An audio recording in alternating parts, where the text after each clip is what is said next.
Assalamualaikum warahmatullahi wabarakatuh. Salamun qaulam min rabbir rahmanir rahim.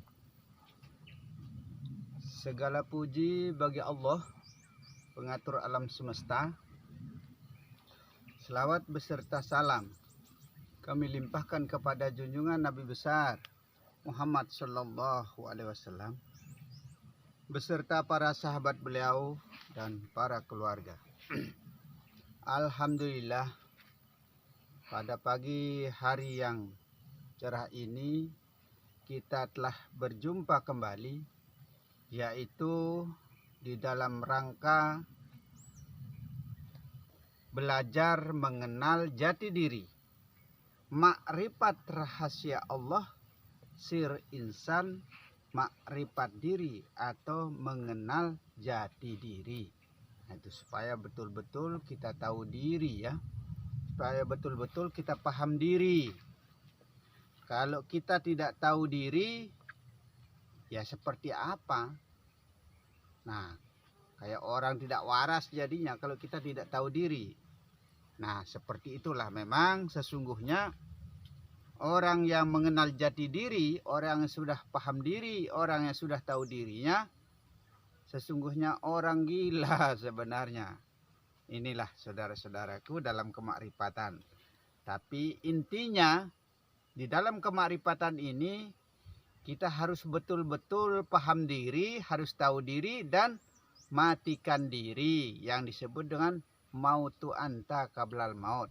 Maka matikan sudah diri kita ini, sudah tiadakan sudah diri kita ini. Hanya dirinya Allah saja yang ada, begitu. Karena yang zahir ini tidak akan bisa bergerak tanpa adanya empu penggerak, dalam artinya tanpa adanya Allah yang menggerakkan, maka kita ini atau jasad ini tidak akan bisa bergerak, begitu. Kursi, aras, lauh mahfuz, surga, neraka ada pada diri sendiri. Tuh, semua itu ada pada diri sendiri.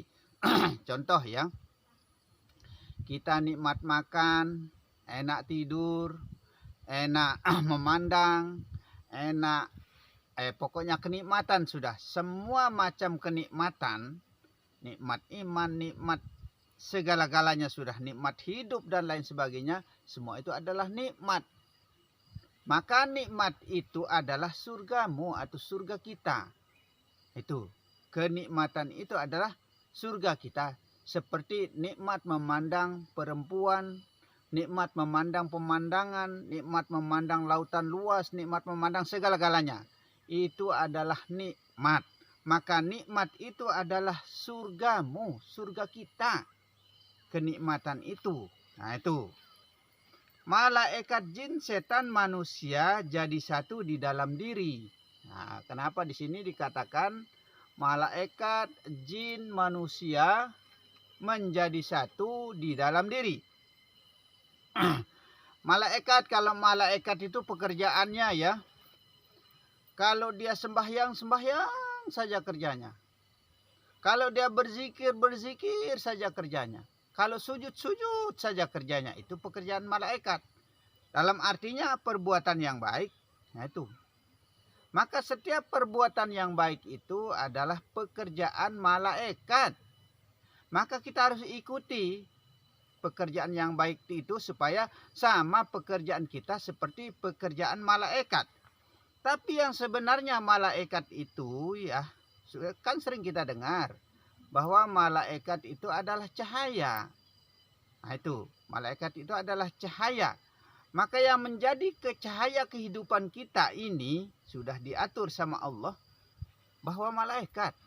Yang menjadi cahaya dalam pandangan kita ini malaikat. Yang menjadi cahaya dalam napas kita itu malaikat. Yang menjadi cahaya dalam gerak-gerik semua itu adalah malaikat. Nah itu. Maka dikatakan bahwa malaikat itu adalah cahaya. Maka yang menjadi cahaya ilahi di dalam dirimu itu adalah cahayanya malaikat yang mengatur dalam segala hal di dalam diri ini. Begitu. Maka dikatakan malaikat Jibril itu adalah membawa wahyu. Maka yang mewahyukan kepada kita itu adalah Jibril. Maka Jibril, Mikail, Israfil dan Israil itu ada di dalam diri kita. Jibril tempatnya di roh, Mikail di nyawa, Israfil di hati, dan Israil di badan. Dalam artinya, kalau secara zahir, Jibril di kepala, Mikail di dada, Israfil di punggung, Israel di selangkangan ke bawah. Itu tempatnya. Maka jika kita menyatukan atau menempatkan malaikat yang 4 ini di dalam diri kita, maka orang itu akan kebal. Nah itu kalau kita satukan diri dengan malaikat, maka tempatkanlah. Kalau kita tahu tempatnya malaikat itu ya, kalau kita tahu tempatnya malaikat itu dan tempatkan dan amalkan, insya Allah kita akan mempunyai kelebihan dunia. Dalam artinya, maka orang makrifat itu ya, orang yang merapat kepada Allah, mana sudah rapat dengan Allah, mana sudah dekat dengan Allah, mana sudah menyatu dengan Allah, menyatu lagi dengan malaikat, begitu. Nah itu. Terus malaikat, jin, setan, manusia.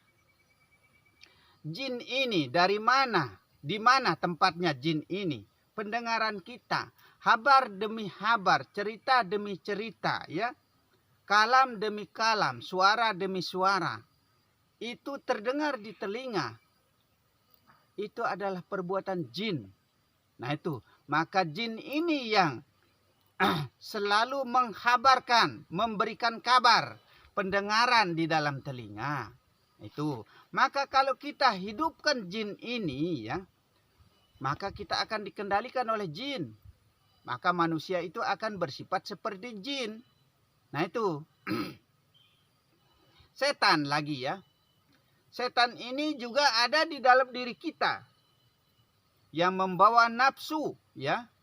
Setan ini juga ada di dalam diri kita. Maka dikatakan malaikat, jin, setan, manusia ada di dalam diri manusia semua.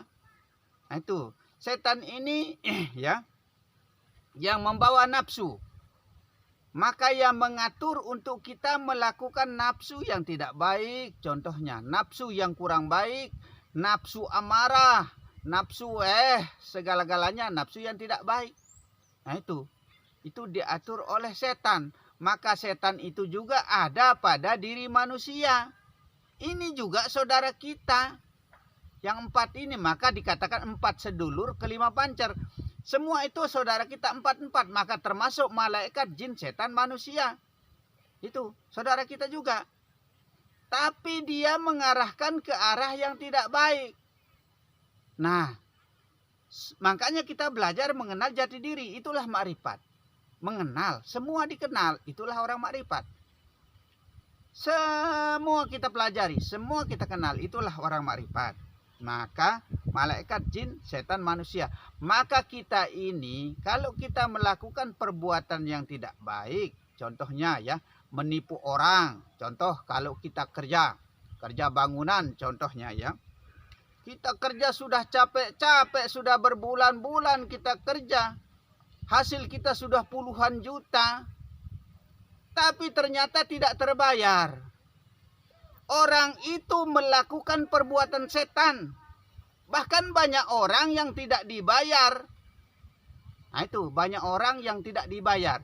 Itu orang itu melakukan perbuatan setan. Maka dia hidupkan sifat setannya itu di dalam dirinya.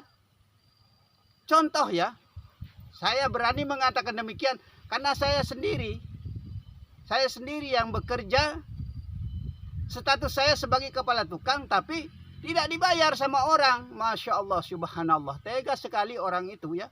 Gaji saya 10 juta lebih. Dan anak-anak saya 5 jutaan lebih. Tidak dibayar sama orang. Nah, orang-orang yang seperti ini. Orang yang melakukan perbuatan setan. Nah itu. Tapi tidak saya sebutkan orangnya ya. Tidak saya sebutkan nama orangnya. Kalau saya sebutkan nama orangnya, nanti termasuk saya mencemarkan nama baik.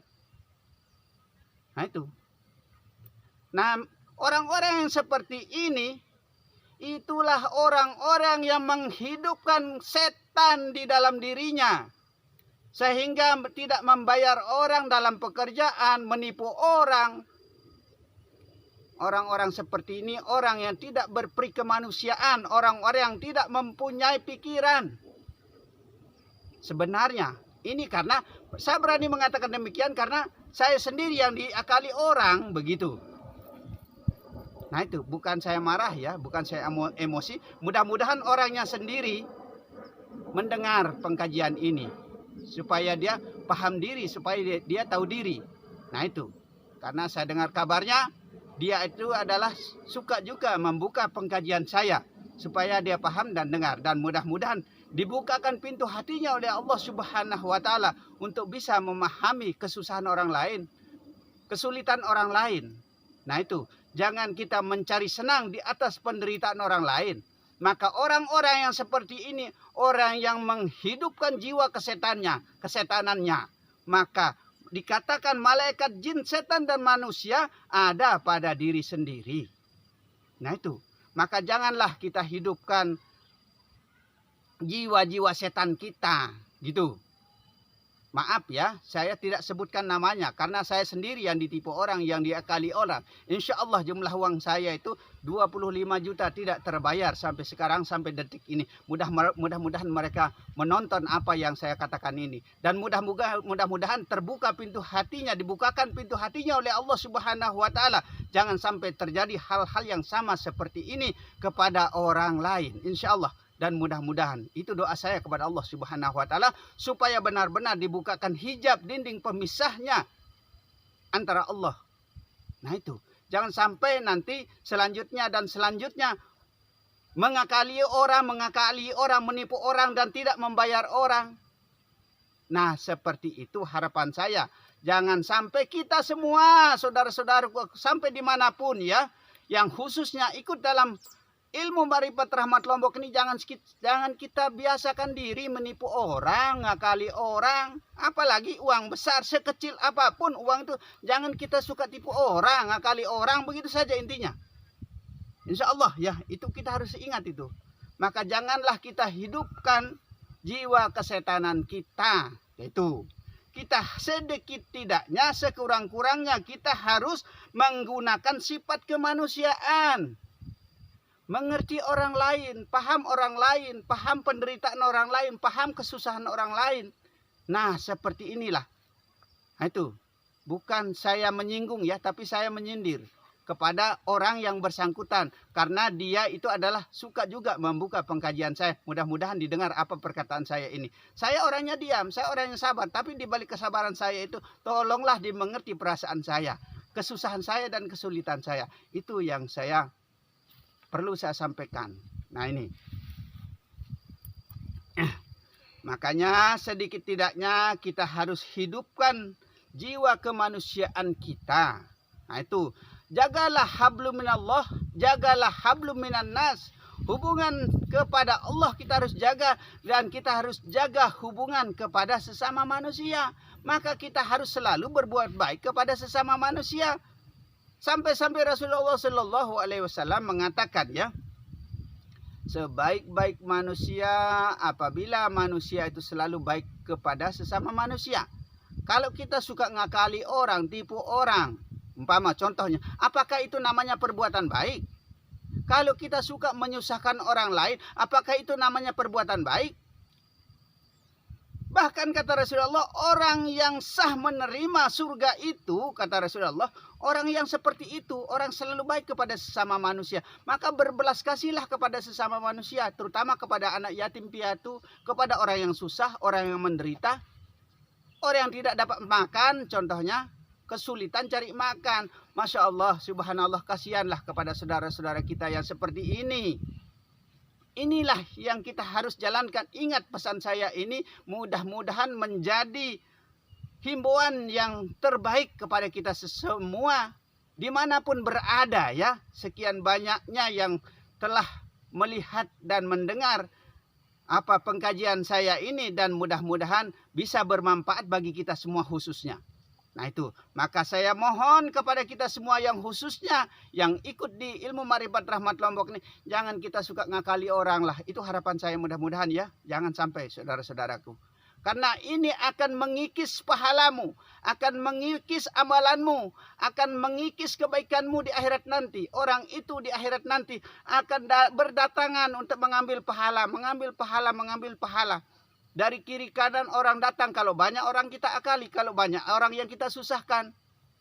Memeras orang, menyakiti orang, maka perbuatan kita jaga sebenarnya. Keduniaan kita ini jangan seenaknya saja kita mau ambil apa dalam arti rezekinya orang. Begitu. Tidak dibenarkan oleh Allah Subhanahu wa taala. Itu maka kita tidak boleh saling menyakiti.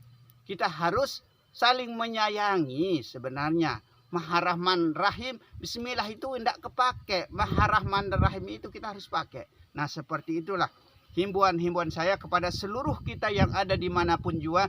Jangan sampai kita menyusahkan orang lain ya.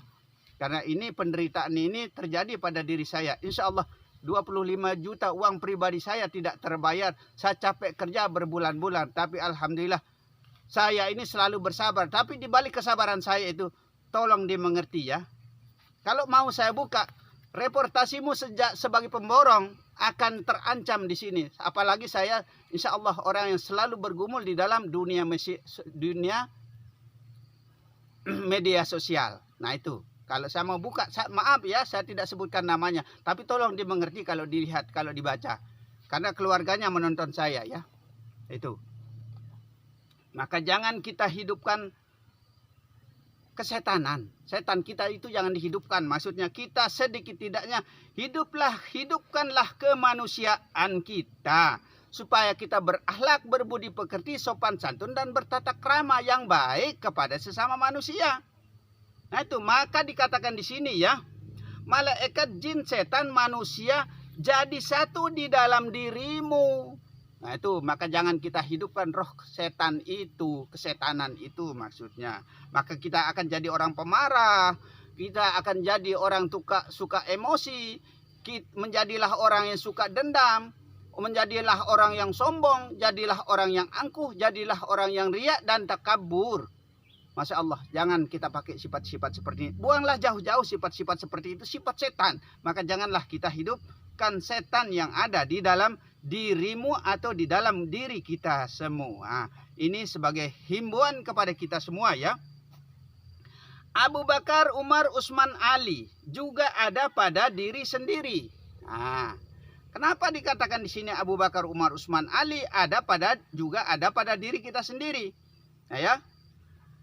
Maka di sini adanya iman, Islam, tauhid dan ma'rifat.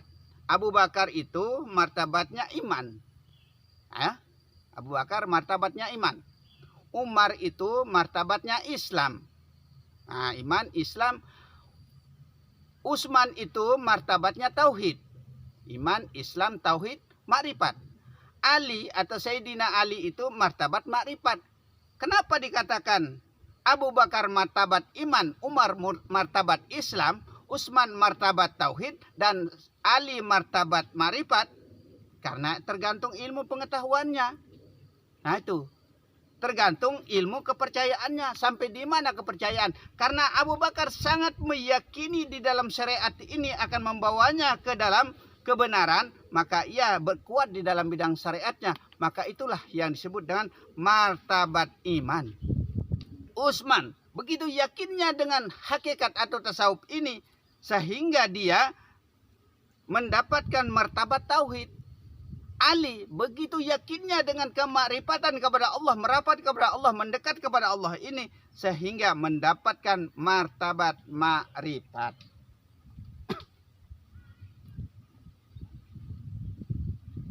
Maka iman, Islam, tauhid dan makrifat tidak bisa dipisahkan juga, ada di dalam diri kita juga sendiri.